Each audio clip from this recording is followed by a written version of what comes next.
Hey guys, in this video I will show you how to play Mario Kart World with 2 players on your Nintendo Switch 2. Alright, let's begin. First, go to the home screen and launch Mario Kart World. From the main menu, select Multiplayer, then choose 2 players. Next, detach both Joy-Con controllers from the sides of your Nintendo Switch 2 by pressing the release button on the back of each controller and getting them off the console.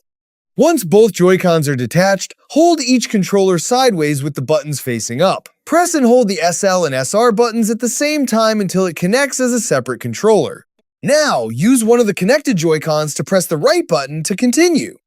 Follow the on-screen prompts to confirm your controllers. Then choose your characters, adjust any race settings, and select your preferred game mode or track. Once everything is set up, start the race and enjoy playing Mario Kart World with 2 players on the same Nintendo Switch, 2 using 1 Joy-Con each. So that's basically how you can play Mario Kart World with 2 players on your Nintendo Switch 2. That's it for this video. Thanks.